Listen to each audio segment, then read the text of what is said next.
orang Yahudi tahu agama Islam ini benar. Tanya orang Yahudi, apa agama Kristen? Orang Yahudi akan menjawab, itu agama orang-orang yang tidak berakal. Bukan saya yang bilang. Sekarang dunia internet, buka. Ibu bapak, Pak Kiai, maaf.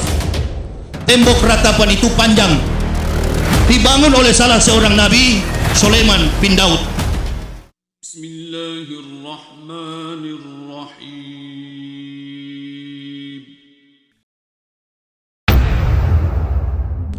Kita bersyukur kehadirat Allah Subhanahu wa taala atas nikmat hidayah inayah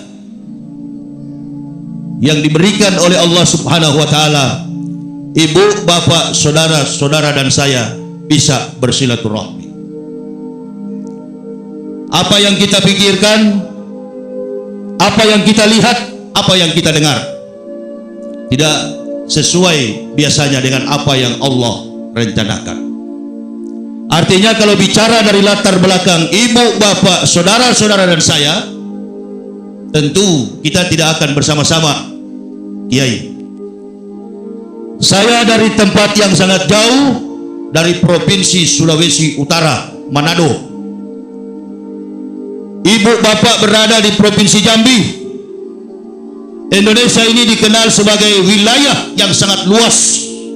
Penduduknya mencapai hampir 300 juta jiwa.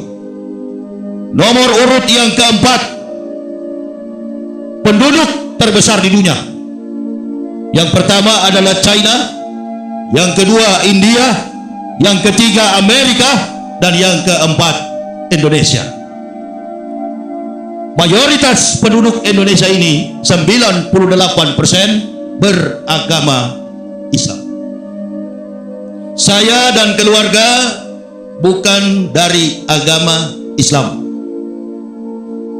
Sudah diperkenalkan, sudah disampaikan oleh kiai, oleh pimpinan pondok, latar belakang kehidupan kami sekeluarga bukan dari background Islam.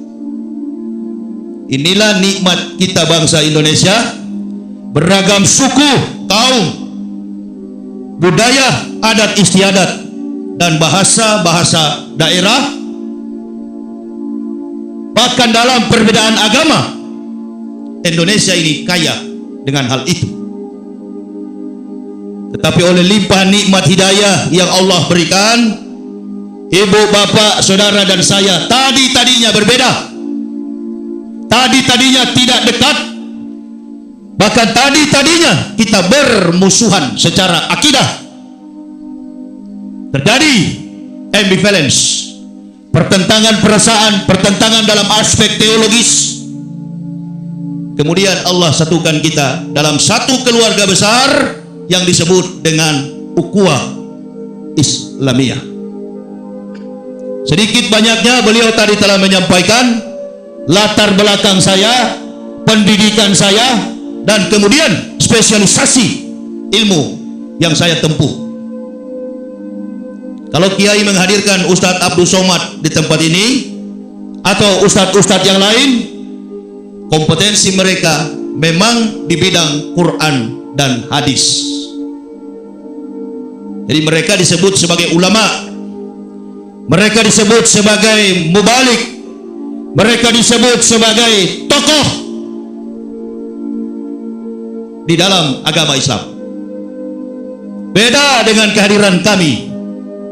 Kami hadir dari agama lain, kami masuk dalam agama Islam. Dan ibu bapak perlu tahu, kami masuk Islam bukan orang Islam yang meyakinkan. Sekali lagi saya mau terangkan kepada ibu bapak, kami masuk Islam bukan atas keterangan orang Islam.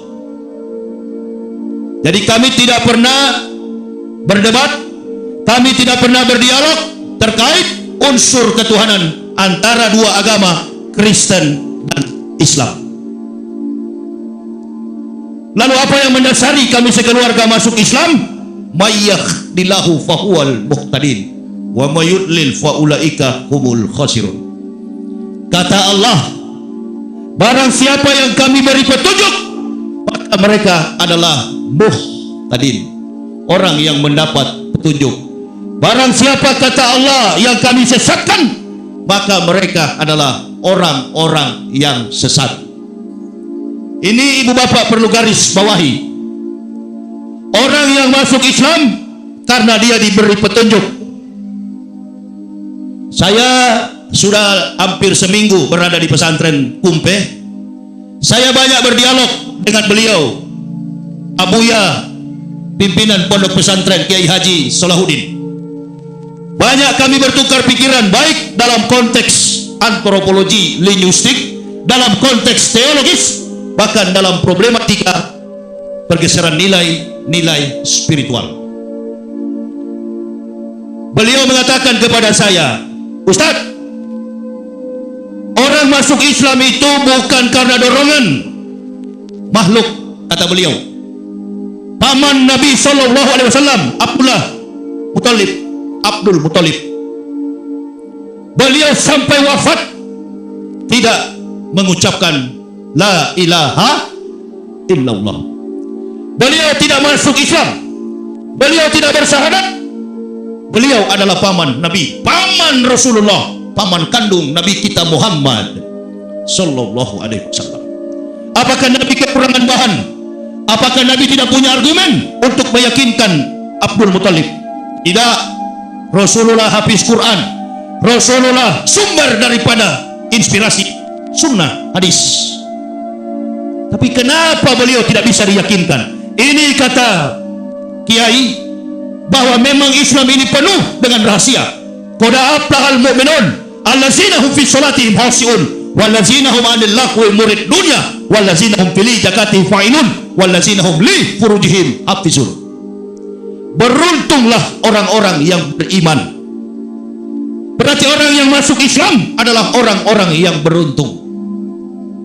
Terkait dengan keberuntungan orang yang masuk Islam, tentu Islam itu mempunyai beberapa kriteria. Kriteria dimaksud yang pertama adalah orang yang mendapat hidayah, Allah lebihkan mereka, dan mereka dikenal sebagai manusia-manusia yang mempunyai intelijensi di atas rata-rata.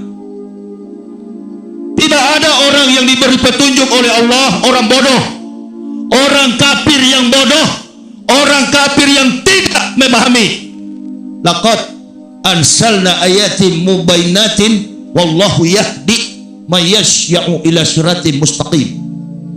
Jadi kalau orang tidak mengerti isi Quran, insya Allah dia tidak akan mungkin mendapat hidayah dari Allah. Makanya ibu bapak perhatikan, buka semua lembar sejarah orang-orang kafir yang masuk Islam. Jarang di antara mereka, bahkan tidak ada di antara mereka orang-orang bodoh. Kemajakan mereka mengkomparasikan, merelevansikan ketajaman intelektual mereka dengan apa yang tertulis dalam kitabullah Al-Quranul Karim. Ini ibu bapak. Faktor yang kedua, orang masuk Islam itu mempunyai tantangan kehidupan secara dietary. Dietary itu Kiai mesti saya jelaskan. Dietary itu adalah aspek makanan, aspek minuman. Apa yang kita makan, apa yang kita minum. Di dalam Islam, sesuatu yang kita makan diatur mengandung kehalalan. Sementara orang-orang kafir tak mampu meninggalkan barang makanan yang haram. Saya pengalaman ibu bapak saudara-saudaraku rahimakumullah, dan punya kemampuan di dalam ilmu teologi religionum. Teologi religionum ini teologi agama-agama. Saya kuasai betul sejarah tiga agama. Sejarah perjalanan tiga agama. Yang pertama Yudaisme. Yudaisme ini adalah agama Yahudi. Kiai kalau mau tahu, agama Yahudi itu secara dietary, dari aspek makanan, dari aspek minuman, dari aspek tentang kesucian secara fisik, insya Allah orang Yahudi itu sama dengan orang Islam. Bahkan mohon maaf, orang Yahudi kalau ada anaknya atau istrinya yang sedang haid, yang sedang mens, mereka tidak boleh tinggal di dalam rumah. Kenapa mereka tidak boleh tinggal di dalam rumah? Karena bagi agama Yudaisme, orang yang haid, jangankan darahnya, uapnya orang yang haid dianggap najis.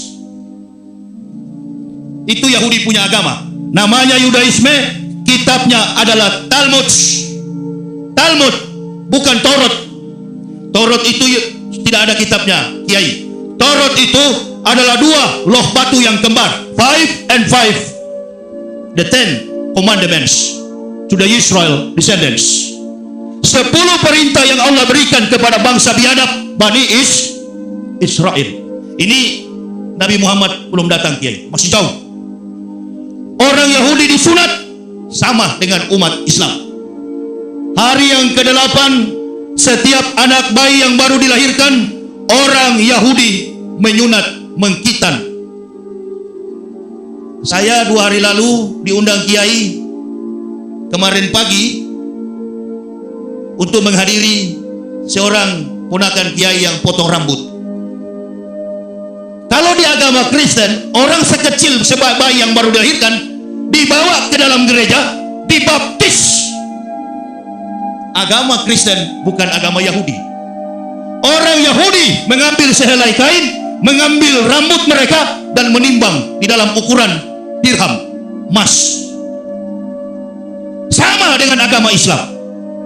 Tapi bagi orang Yahudi, 8 hari langsung dikitan, disunat. Makanya di dalam kitab Kristen diterangkan, Lukas pasal 2 ayat 21, pada hari yang ke-8 anak itu disunat, diberi nama Yesus. Jadi Nabi Isa itu disunat pada hari yang ke-8. Ini adat istiadat keagamaan orang Yahudi sampai hari ini. Saya tahu persis, karena memang kompetensi saya di bidang filsafat untuk menjiwai 3 agama. Kemudian ada aturan tentang najis. Di Israel, setiap orang ketemu anjing, hewan anjing harus dirajam dengan batu, karena anjing bagi orang Yahudi dianggap najis. Yang pertama. Yang kedua, apabila jumpa wanita berzina, wanita melakukan percabulan, atau wanita hamil tanpa suami, rajam dengan batu. Dan yang ketiga, bertemu orang kusta di gua-gua batu, rajam dengan batu, karena yang hamil tanpa suami, karena yang berzina dan orang-orang kusta dianggap oleh agama Yahudi adalah najis. Sampai kita kepada agama Kristen. Agama Kristen ini tidak ada hubungan dengan agama Yahudi. Ibu bapak, saya kira semua yang hadir ini mayoritas mempunyai handphone. Saya masuk Islam 11 Oktober tahun 2006. Ini belum ada itu, Kiai, belum ada YouTube. Saya sering berdakwah keliling Indonesia. Saya mengatakan orang Yahudi sering menyebut nama Nabi Muhammad. Ada tembok ratapan. Tembok ratapan itu adalah tempat orang Yahudi meminta doa. Adonai jismorka mikolra, yesemor etnap seta mikolra. Adonai jismorka kaufo eka me'ata we'at olamim hit komantakim dakolama Muhammadin sampai 7 kali. Apa kata orang Kristen di Indonesia? Yahya itu pembohong. Ini sekarang direkam, insya Allah masukkan ke dalam YouTube. Sekarang ini apa yang saya katakan ada di dalam YouTube. Ibu bapak buka di YouTube, ketik saja Yahudi menyebut Muhammad sampai 7 kali, hampir setiap saat sampai hari ini. Mulia sekali agama kita. Tak usah umat Islam bela, nanti orang kafir dan orang-orang Yahudi yang akan bela agama Islam. Orang Islam beribadah saja, orang Islam sholat saja, insya Allah kami ada di barisan untuk menegakkan agama ini. Karena kami masuk Islam ini bukan cari hidup. Saya masuk Islam ini bukan cari makan. Saya masuk Islam ini bukan cari pekerjaan. Tidak. Saya dan keluarga dulu-dulunya sudah punya pekerjaan. dan kami digaji oleh Stuttgart, Jerman. Kami tinggalkan itu demi cinta kepada agama yang benar. Mengapa kami masuk Islam? Kami tahu besok kami akan kembali ke rahmatullah. Kami akan pulang. Iqra kitabaka fa binafsikal yauma alaika hasiban. Kami akan mempertanggungjawabkan semua amal perbuatan kami. Mana ada agama di dunia ini yang menerangkan sedetil itu, bahwa semua manusia wa kullu insanin alzamnahu ta'ira fi unuqi wa nukhrijulahu yaumal qiyamati kitaban yalqahu mansura. Iqra kitabaka binafsikal yauma alaika hasiban. Terkapar di pelataran kiamat bagai seorang terdakwa di hadapan hakim, akan ditanya sekecil apapun perbuatan kita. Hanya agama Islam yang mampu mencatat teori itu. Orang Yahudi tahu agama Islam ini benar. Tanya orang Yahudi, apa agama Kristen? Orang Yahudi akan menjawab, itu agama orang-orang yang tidak berakal. Bukan saya yang bilang. Sekarang dunia internet, buka. Ibu bapak, Pak Kiai, maaf, tembok ratapan itu panjang, dibangun oleh salah seorang nabi, Sulaiman bin Daud. Panjang tembok ratapan itu, Bait Sulaiman itu, kalau di Kristen Bait Solomon. Bait Solomon panjangnya 585 meter. Sekarang Bait Sulaiman itu atau tembok ratapan itu Miksepal tinggal 60 meter. Disitulah orang Yahudi meratap. Sema Israel, Yahweh Elohenu, Yahweh Ehad. Dengarlah Israel, Tuhanmu adalah Yahweh, dan Yahweh itu Ehad. Ehad itu bahasa Ibraninya Esa. Abjad Ibrani itu hampir sama dengan Hijaiyah, Pak Kiai. Kalau kita menyebut alif, orang Yahudi menyebut alef. Alef, bet, gimel, dalet, he, waw, sayin, ket, tet, yod, kaf, lamet, mem, nun, samek, ayin, pesade, kofreshi, shintau. Penulisannya dari kanan ke kiri tanpa menggunakan vowel, semuanya konsonan. Atau dalam kitab umat Islam disebut kitab sorogan, tidak punya baris yai, nggak punya sakal. Makanya saya cepat belajar Islam. Saya sudah baca dari saya pendeta 8 tahun saya belum masuk Islam. Saya tutup buka Al-Quran itu. Masya Allah, kata Allah, kami yang menurunkan Al-Quran, kami yang menjaga Al-Quran. Satu titik saya ambil mikroskop kaca pembesar. Saya lihat-lihat, tidak ada satu titik pun yang berubah. Al-Quran itu tidak bisa diselewengkan oleh otak dan tangan manusia.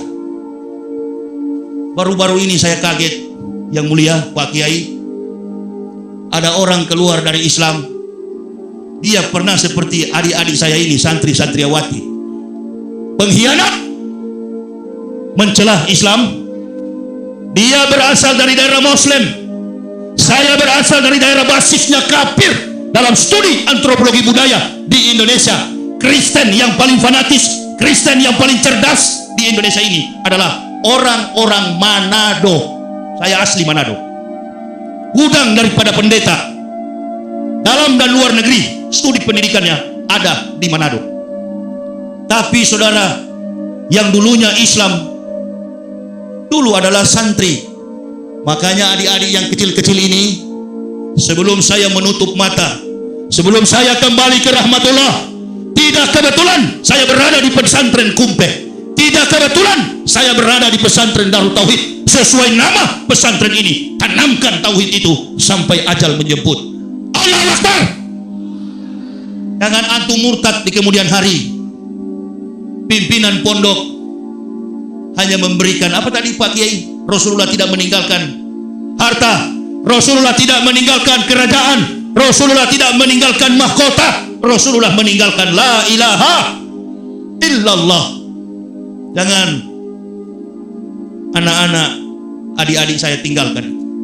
Sosok yang tadinya belajar di pesantren, namanya Tai Pudin.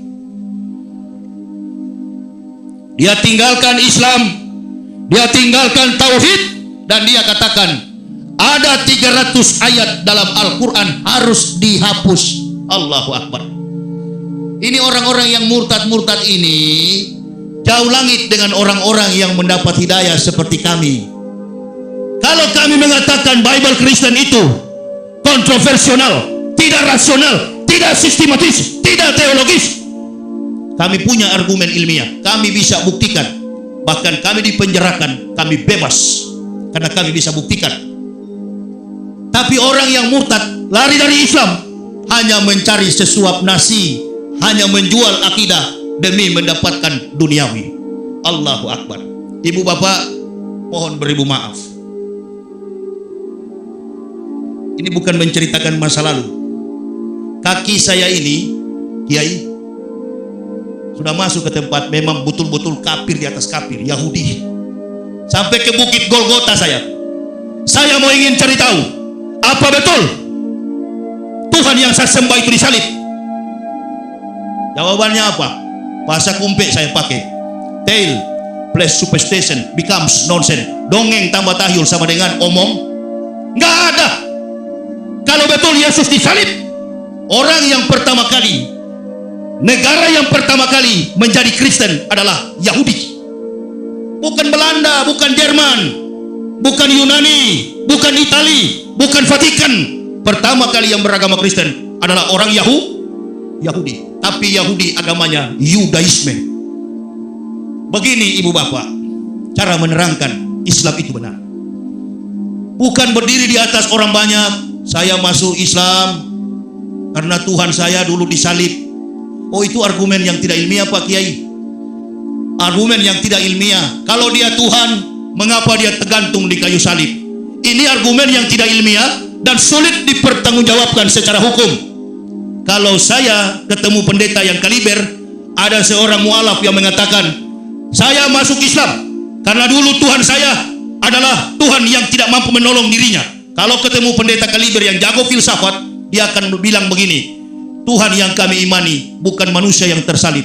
Tuhan yang kami imani di dalam diri Yesus, keilahiannya bersembunyi di dalam manusia Yesus. Inilah hebatnya pendeta berdusta. Wallazina kafaru wa kassabu bi ayatina ulaika ashabun nar khalidina fiha wa bi'sal masir. Dan ahli-ahli kita, pendeta-pendeta, pendusta-pendusta yang mendustakan ayat-ayat kami tempatkan mereka ke dalam neraka jahanam. Itulah seburuk-buruk tempat kembali. Mereka pendusta, mereka pembohong, suka memelingkan ayat-ayat yang benar. Saya masuk Islam sekeluarga nggak punya apa-apa, diusir dari keluarga. Mana ada orang Manado segampang kita ini mau masuk Islam? Berat sekali Pak Kiai. Ibarat kami ini seperti orang Jambi, susah. Coba lihat Rocky Gerung, itu orang Manado, sudah diyakinkan tentang hidayah. Allah subhanahu wa ta'ala tidak memberikan Rocky hidayah. Kenapa? Karena Allah tahu isi hati seseorang. Allah lebih tahu. Makanya saya sering Islamkan orang. Mohon maaf ibu bapak saudara-saudaraku, di Indonesia ini Masya Allah, bahkan di dalam penjara sekalipun saya sudah mengislamkan puluhan ribu orang di Indonesia. Gak pernah kita Islamkan orang lalu kita mencari duit. Itulah ustadz-ustadz dalam Islam. Begini pekerjaan mulia ustadz. Bahkan ada satu kebanggaan bagi saya.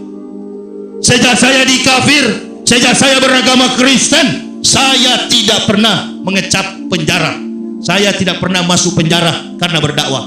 Baru nanti setelah saya di Islam, barulah saya masuk penjara. Sungguh luar biasa agama ini Pak Kiai. Allahu Akbar. Nanti masuk Islam saya masuk penjara. Mengapa masuk penjara? Ini menunjukkan Islam agama yang benar, berdiri di atas pendirian prinsip yang benar. Kalau salah dalam Islam pasti dipenjarakan, dan orang Islam tidak mau bela yang salah. Allah subhanahu wa ta'ala memberikan ujian. Tidak kamu dikatakan orang beriman kecuali kamu diuji. Gak usah saling bela. Semua pengacara di Indonesia saya tolak. Kejaksaan Agung, terdakwa, kami akan memberikan penasihat hukum, lawyers. Polisi, Mabes Polri menawarkan kepada saya catur bakti penasihat hukum untuk membela saya. Apa jawaban saya di depan hakim yang mulia? Hakim yang mulia, saya masuk Islam 2006 Pak Kiai, sampai 2022 sekali layar terkembang, pantang menyerah. Saya berdakwah dengan istri anak, pernah dihantam petir di Lampung sampai bolong aspal yang kami, mobil yang kami tumpangi, lubang besar, sedikit pun ban mobil itu tidak ada pecah. Kami tidak pernah meminta yang mulia pembelaan dari makhluk manapun. Mohon maaf yang mulia, kami punya konsep sejak kami masuk Islam, kami berdakwah hanya bergantung atas pertolongan Allah Subhanahu wa taala. Berlaksa-laksa malaikat yusalluna 'alan nabi. Berjuta-juta malaikat yang bersolawat kepada Nabi kita Muhammad sallallahu alaihi wasallam. Itu yang menolong dan membela kami baik di luar dan di dalam penjara. Berlinang air mata seorang yang menjatuhkan vonis hukuman. Baru kali ini kami mendapatkan seorang terdakwa yang tidak mau ada eksepsi, tapi sayang seribu sayang, sidang saya itu nggak pernah berani ditayangkan. Gelap waktu saya ditangkap Kiai, innalillahi, sampai di dapur di syuting. Begitu di sidang gelap, saya bilang kepada hakim, hakim yang mulia, saya sebagai laki-laki, saya sebagai pendakwah mengajarkan kepada saudara-saudara saya umat Islam bergantung dan berharap hanya kepada Allah Subhanahu wa taala, susah maupun senang, dalam kondisi bagaimanapun mintalah doa kepada Allah. Ud'uni astajib lakum, insyaallah nasta'inu bisobri wa sholati innallaha ma'as sabirin. Kunci daripada keimanan itu adalah sabar. Ini Taipudin ini tidak sabar. Iya, dia mau ingin ganti seperti saya, pakai sepatu, pakai jas, pakai dasi kupu-kupu, sampai masuk peti mayat pakai jas. Yai, Allahu Akbar. Saya sudah lepas. Ibu bapak mau tahu kurang ajar saya waktu di kafir? Saya ketemu Ustadz pakai sorban, saya katakan taplak meja. Kebetulan ini taplak meja Kiai. Allahu Akbar. Itu dia. Saya lihat Ustadz pakai gamis, kurang ngajar di atas kurang ajar saya. Tukang hina Islam, tukang fitnah Islam. Allahu Akbar. Siapa yang bisa membolak-balikan hati saya? Keras di atas keras. Kawan saya di Papua, teman saya yang baik di Papua, bernama Dr. Randus Yap Salosa, Gubernur Papua, Pak Kiai. Tapi sekarang beliau sudah kembali ke rahmatullah. Kembali ke mana? Ke neraka Kiai, insya Allah. Inna atatnal lil kafirina salasila wa aqlalau wa sa'ir. 3 kekuatan yang Allah berikan kepada orang kafir. Insya Allah orang kafir mati, kata Allah, diberikan rantai belenggu dan neraka yang menyala-nyala. Jadi orang kafir itu masuk neraka. Yang masuk Islam adalah orang, yang masuk surga adalah orang Islam. Dari jarak jauh malaikat sudah berteriak, salamun, salamun alaika bima sabartum. Keselamatan bagi kalian semua orang-orang yang sabar. Luar biasa Darut Tauhid ini. Pesantren yang tidak mau terkontaminasi dengan politik, bajingan-bajingan yang ingin memimpin bangsa ini. Allahu Akbar. Ada kiai yang di Jakarta sudah tua sekali, Sukron Makmun. Jangan berikan jabatan kepada para penjahat, karena negara kita ini banyak pejabat berhati penjahat dan banyak penjahat yang menjadi pejabat. Ini dia. Orang-orang kafir jadi kuat. Perhatikan yang terjadi sekarang. Allahu Akbar. Islam jangan coba-coba diganggu. Ulama jangan dicubit. Para habaib, para kiai, para buya, para ustadz, para mubalik, jangan coba-coba kalian sakiti, jangan kalian penjarakan. Awas. Apalagi negara kita ini dalam mubahalah doa umat Islam. Habis Yahudi pun paling takut. Kafir walan tardu ankal yahud wala nasoro hatta tatabi'a milatahu. Yahudi dan Nasrani paling takut sekali doa umat Islam. Takbir umat Islam. Allahu Akbar. Itu yang mereka takut sekali. Nah, sementara ini banyak kita ustadz-ustadz tiarap. Kalau beliau ini memang pencetak para ustadz. Kami berdua, saya kiai duduk di sana. Kebetulan mohon maaf ibu bapak, saya di pesantren ini sedang proses penyembuhan penyakit. Saya terbuka kepada kiai. Ibu bapak kalau mau tahu, saya ini sebenarnya sudah tidak hidup, sudah mati saya ini. Istri saya sudah ceritakan semuanya. Bagaimana saya keluar penjara 4 hari 4 malam, saya tak bisa bicara, lidah saya masuk ke dalam. Saya diuji oleh Allah. Pikiran saya kacau, saya berkeliling di kompleks. Anak istri saya sudah menangis. Hanya 2, kalau nggak mati gila. Dalam keadaan kurus kering, badan habis 25 kg, saya jatuh. Dalam keadaan gemetar, sumsum saya, tulang-tulang saya kram semuanya, kesemutan. Saya bawa mobil dari Makassar, dari Jakarta ke Makassar, Kiai. Dari Makassar saya ke Riau, ke Jambi, Palembang, Lampung, sampai ke Islamic Center Pasir Pangarayan. Dalam kondisi sakit, sedikit pun saya tidak pernah menyerah. Allah sembuhkan saya. Gak pernah saya pergi ke rumah sakit. Bahkan rumah sakit di Indonesia 14 dokter sudah menginterview saya menderita jantung berat. Hari ini saya periksa darah, saya pikir juga dokter di Jambi akan mengatakan saya kena jantung. Ternyata jantung saya sehat. Saya bilang, apa Kiai hasil lab darah saya? Beliau katakan, Ustadz kekurangan kalium, dan Ustadz tinggi kolesterol. Bagaimana tidak mengidap kekurangan kalium? Kami di penjara di bawah tanah, Barreskrim 9, 7, 4 lantai ke bawah. Innalillah. Matahari tidak pernah kami lihat, siang kami tidak tahu, malam kami tidak tahu. Kami disimpan di bawah tanah. Ini motivasi kepada anak-anakku tercinta, santri-santriawati. Cintailah agama ini. Kalian yang akan meneruskan perjalanan perjuangan Islam ke depan. Sayang agama ini. Jangan kalian bermunafik kepada agama ini. Kasihanilah agama ini. Saya bukan dari latar belakang, bukan dari keturunan Islam. Hidup dan mati Kiai. Wallahu bikum wa huwa ma'akum aina ma kuntum, alaina ma kuntum. Di mana kita berada, Allah tahu. Wallahu bima ta'malun basir, kata Allah. Bahkan apa yang kita pegang, apa yang kita kerjakan, Masya Allah, nggak ada yang tersembunyi. Sudah lihat bagaimana kekuasaan Allah atas negara ini. Negara ini tak pernah diberkati. Insya Allah, doa kita bersama 2024 Kiai, ada pemimpin terbaik bagi negara ini.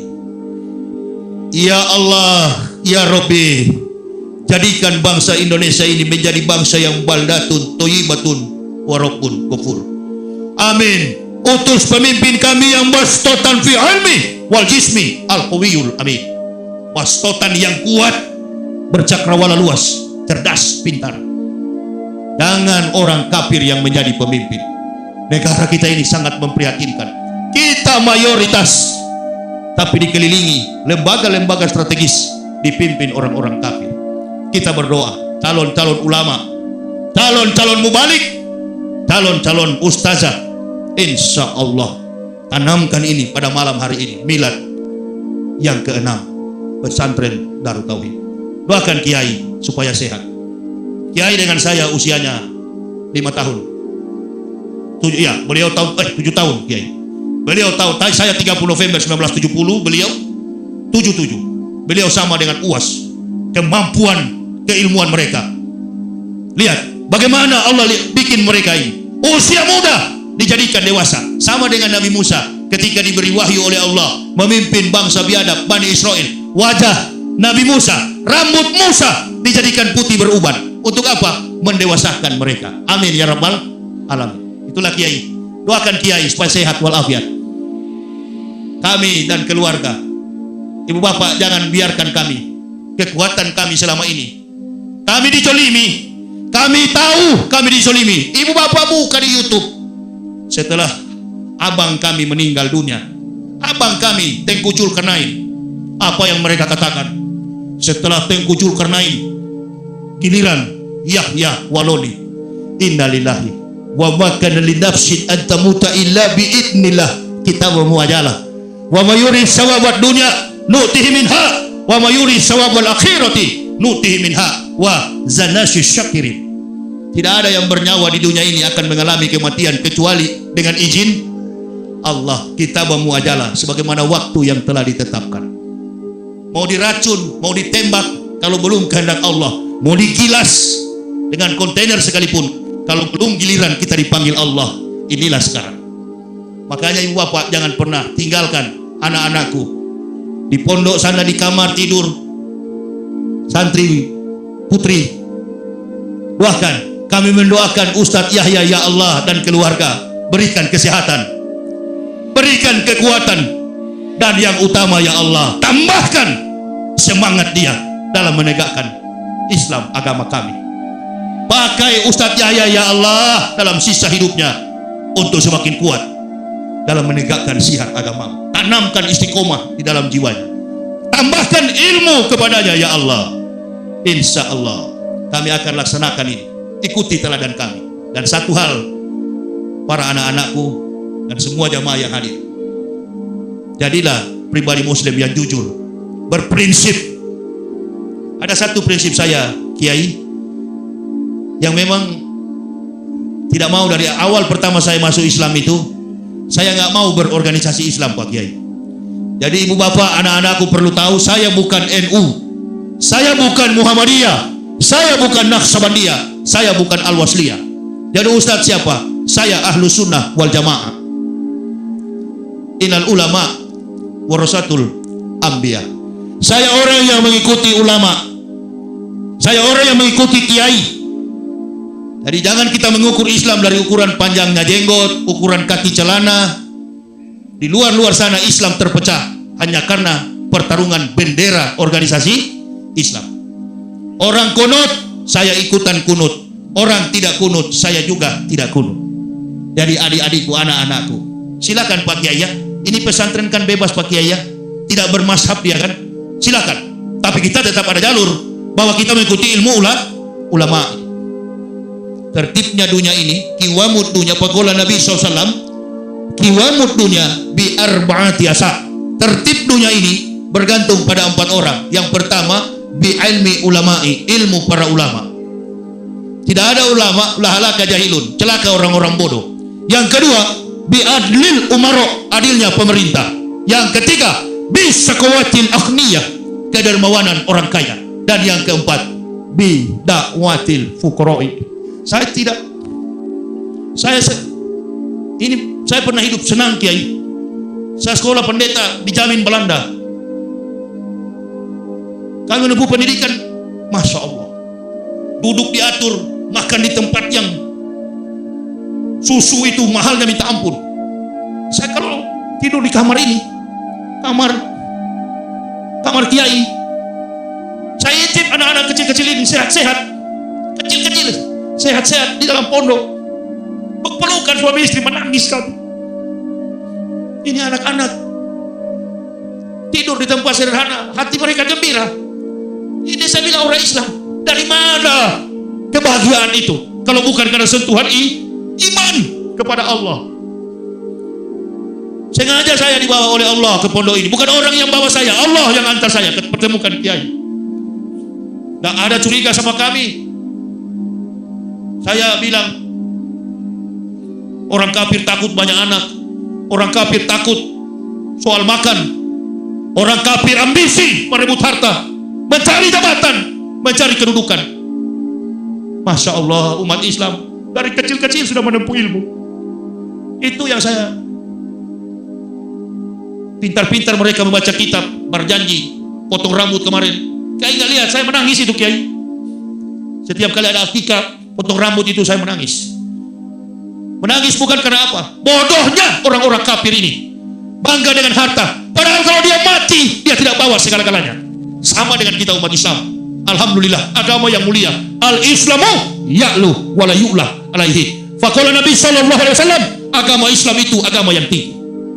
Yang keempat tadi, bi dakwatil fuqara'i, doa orang-orang miskin. Ini ibu bapak, negara kita jadi kaya raya karena mayoritas banyak doa orang-orang miskin. Siapa orang-orang miskin yang berdoa? Anak-anak kecil-kecil di pesantren ini. Sarung mereka, Kiai. Jadi kalau Kiai mau tahu kenapa saya berkeliling tidak mau naik pesawat, saya terbuka. Ini di syuting.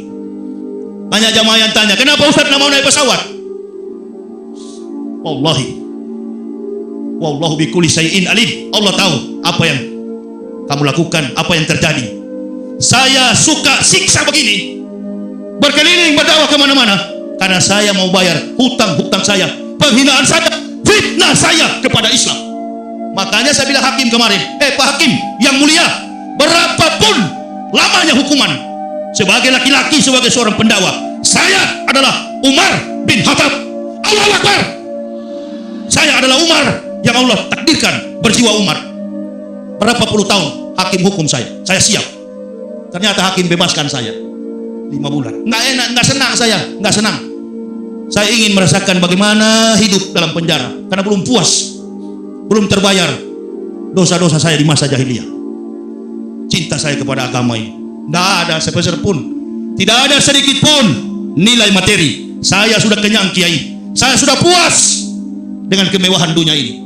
Yang saya cari sekarang ridho, ampunan, barakah dari Allah Subhanahu wa Ta'ala. Inilah motivasi yang bisa kami berikan sebagai pendorong semangat hadiah kita di milad pesantren Kumpeh Darut Tauhid Provinsi Jambi. Yang mulia Kiai, saya tidak bisa panjang lebar, biasa mulai tegang.